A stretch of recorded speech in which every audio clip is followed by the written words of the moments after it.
Chicken കൊണ്ട് എളുപ്പത്തിലൊരു chicken roast ഉണ്ടാക്കാം. അതിന് വെളുത്തുള്ളി, ഇഞ്ചി, പച്ചമുളക്, 3 സവോള വറുത്ത എണ്ണയിൽ തന്നെയാണ് ഉണ്ടാക്കുന്നത്.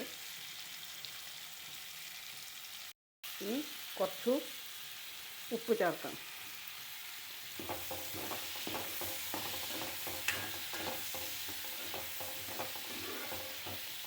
ചിക്കൻ വറുത്ത എണ്ണയിൽ തന്നെയാണ് ഉണ്ടാക്കുന്നത്. അതാണ് നമുക്ക് ഈ പൊടി പോലെ കാണുന്നത്. ഇങ്ങനെ ചെയ്താൽ വറുത്തതാകുമ്പോൾ നമുക്ക് വെറുതെ തിന്നാനേ പറ്റൂ. ഇങ്ങനെ ചെയ്താൽ നമുക്ക് ചപ്പാത്തിക്ക്, ചോറിക്ക് ഒക്കെ കഴിക്കാം.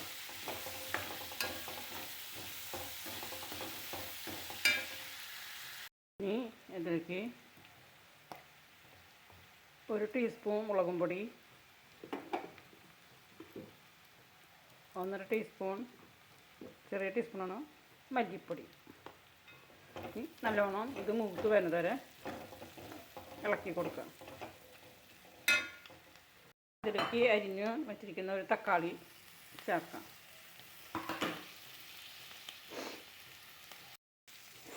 ഇനി അതിലേക്ക് കുറച്ച് സോസ് ചേർക്കാം.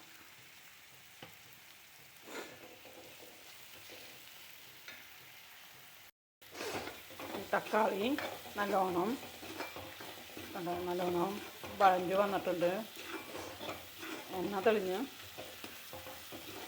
വന്നിട്ടുണ്ട്. തക്കാളി കുറച്ച് സോസ് ഒഴിച്ചിട്ടുണ്ട്. അതൊക്കെ കൂടി സവോളയൊക്കെ നല്ലോണം മൂത്ത് വന്നിട്ടുണ്ട്. എണ്ണ തെളിഞ്ഞ് വന്നിട്ടുണ്ട്. ഇനി അതിലേക്ക് വറുത്ത് വെച്ചിരിക്കുന്ന ചിക്കൻ ചേർക്കാം. ഇനി വറുത്ത് വെച്ചിരിക്കുന്ന ചിക്കൻ ചേർത്ത്. ഇതിപ്പോൾ ഒരു 2 ആൾക്കുള്ളതാണ് ചിക്കനാണ്. കൂടുതൽ ഒരു നേരത്തേക്കാണ്. നല്ലോണം മിക്സ് ചെയ്ത് ഒരു 5 മിനിറ്റ് നമ്മൾ ചെറുതീയിൽ അടച്ച് വെച്ചാൽ ഈ മസാലയൊക്കെ ചിക്കനിലേക്ക് നല്ലോണം പിടിച്ച് നല്ല ടേസ്റ്റാണ്. ഇങ്ങനെ ചെയ്ത് കഴിഞ്ഞാൽ നമുക്ക് അടച്ച് വയ്ക്കാം. നമ്മളുടെ വറുത്ത ചിക്കൻ റോസ്റ്റ് റെഡി ആയിട്ടുണ്ട്. പിന്നെ അതിലേക്ക് കുറച്ച് കറിവേപ്പില തൂവി കൊടുക്കാം. അങ്ങനെ നമ്മളുടെ മസാലയൊക്കെ അതിൽ പിടിച്ചു. ചിക്കൻ വറുത്തത്, ഇഞ്ചി വെളുത്തുള്ളി പേസ്റ്റ്, ചിക്കൻ മസാലപ്പൊടി, കുരുമുളകും പൊടി, മഞ്ഞൾപ്പൊടി, മുളകും പൊടി ഇതൊക്കെ കൂടിയിട്ടാണ് ചിക്കൻ വറുത്തത്. പരട്ടി വെച്ചിട്ട് ചെറുനാരങ്ങ നീര് ചേർത്തിട്ടാണ് ചിക്കൻ വറുത്ത് വെച്ചത്. ഇത് ഇപ്പം നന്നായി റെഡി ആയിട്ടുണ്ട്. എല്ലാം പിടിച്ച് വന്നിട്ടുണ്ട്.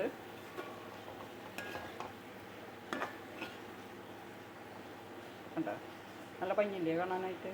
നല്ല ടേസ്റ്റാണ്. അത് ഇങ്ങനെ ചെയ്ത് കഴിഞ്ഞാൽ എല്ലാവരും ട്രൈ ചെയ്ത് നോക്കണം. കൂടുതൽ നമ്മളെ വെച്ച് കഴിഞ്ഞാൽ പിന്നെ ഫ്രിഡ്ജിലെടുത്ത് വയ്ക്കണം. അപ്പോൾ നമ്മൾ കുറേശ്ശെ വെച്ച് മക്കൾക്ക് കൊടുക്കാം. ഈ വീഡിയോ ഇഷ്ടപ്പെട്ടാൽ ലൈക്ക് ചെയ്യണം, ഷെയർ ചെയ്യണം, ഒന്ന് സബ്സ്ക്രൈബ് ചെയ്യണം. ജീവിതമാർഗത്തിന് വേണ്ടിയിട്ടാണ് ഞാൻ ഈ ചാനൽ തുടങ്ങിയത്.